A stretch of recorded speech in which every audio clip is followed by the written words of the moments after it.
Bonjour, je suis Johanna Bénet, pharmacologue au CRPV de Lille et je vais vous présenter dans le cadre de nos journées de pharmaco et d'addictovigilance 2023 les résultats d'un travail de Master 1 sur les cas de résistance aux antivitamines K à partir de la base nationale de pharmacovigilance.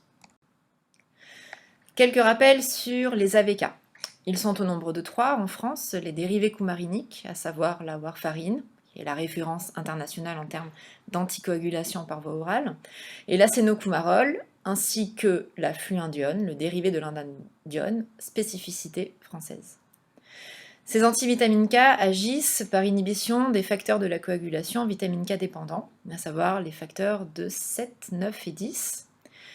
Ils représentent la première famille d'anticoagulants oraux mis sur le marché depuis plus de 60 ans, avec les anticoagulants oraux directs de mise sur le marché plus récentes.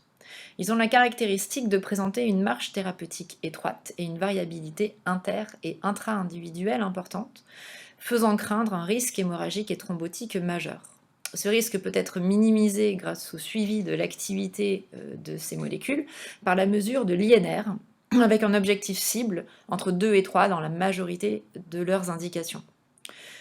Il arrive cependant que certains patients n'atteignent jamais cet objectif avec des INR qui restent inférieurs à 2 malgré des augmentations de doses progressives d'AVK. Ce phénomène est appelé résistance aux antivitamines K.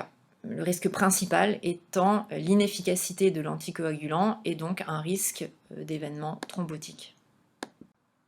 Pour comprendre la résistance aux antivitamines K, il faut comprendre leur mécanisme d'action.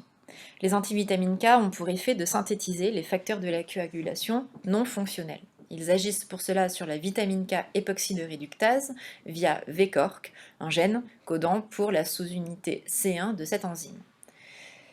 Cette enzyme est responsable de la régénération de la vitamine K à l'état réduit. Les facteurs de la coagulation se retrouvent alors synthétisés par le foie sous forme A-gamma-carboxylée, donc inactive. Les causes de résistance peuvent être nombreuses. Parmi les plus complexes, on peut citer les mutations sur le gène VCORC1. On a identifié à ce jour 4 mutations sur ce gène qui ont été décrites et donc associées à des résistances aux antivitamines K. La résistance peut aussi être liée à une interaction médicamenteuse. Pour exemple, le cytochrome P452C9, l'une des enzymes qui métabolise les antivitamines K sous forme inactive, peut se retrouver activé par certains médicaments présentant une activité d'induction enzymatique et donc de diminuer l'effet de nos antivitamines K. Aussi, des produits de type complément alimentaire ou certains aliments, notamment ceux riches en vitamine K, peuvent baisser l'efficacité des AVK. Des patients présentant des défauts d'absorption au niveau digestif peuvent également être concernés par notamment des troubles constitutifs ou secondaires, par exemple à une chirurgie digestive. Ces résistances peuvent également être liées à des facteurs environnementaux, comme le tabac qui peut diminuer les taux sériques de warfarine. Notre étude s'est donc intéressée au cas de résistance aux antivitamines K dans la base nationale de pharmacovigilance. Pour cela, nous avons effectué une requête dans cette base sur les cas enregistrés jusqu'à mai 2023.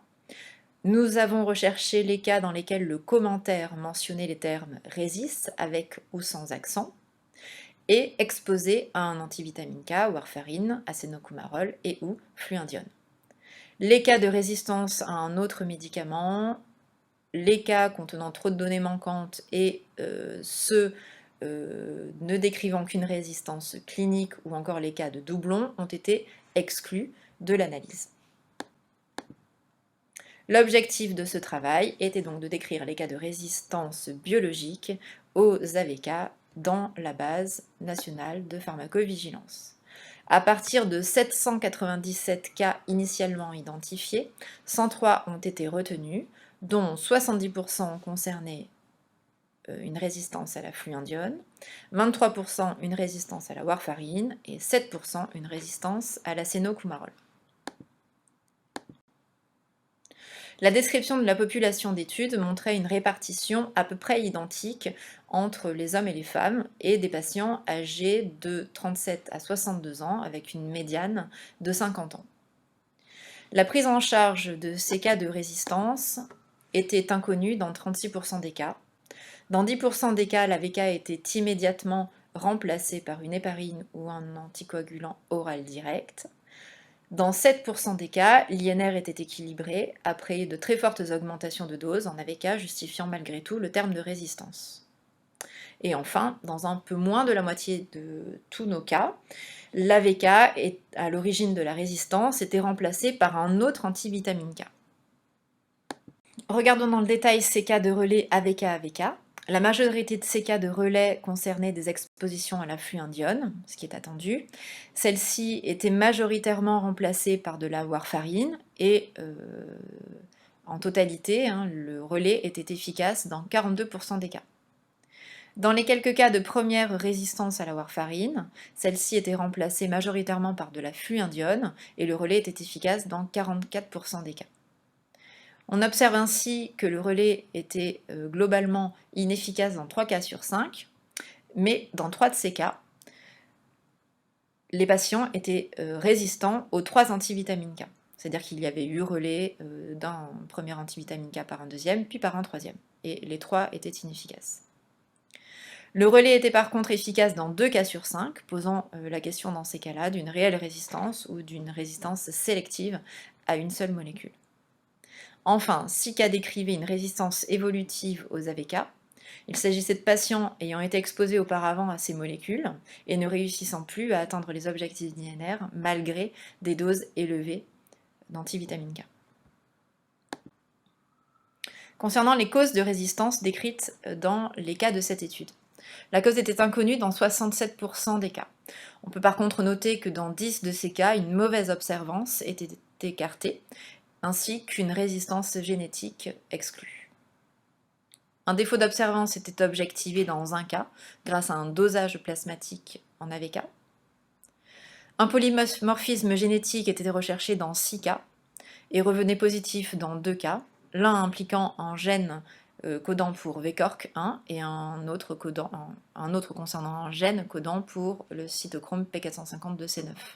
Dans 4 cas, dans 4 de ces 6 cas, les tests de recherche de polymorphisme génétique revenaient négatifs. Une interaction médicamenteuse était suspectée dans 22 autres cas, et parmi les molécules impliquées, on peut citer certains antiépileptiques, des IPP ou encore des antiviraux. Des interactions avec de la phytothérapie étaient également décrites dans 2 cas, et dans 2 autres cas, une interaction avec le tabac était suspectée. Enfin, dans un cas, un défaut de trouble de l'absorption était décrit après une chirurgie digestive.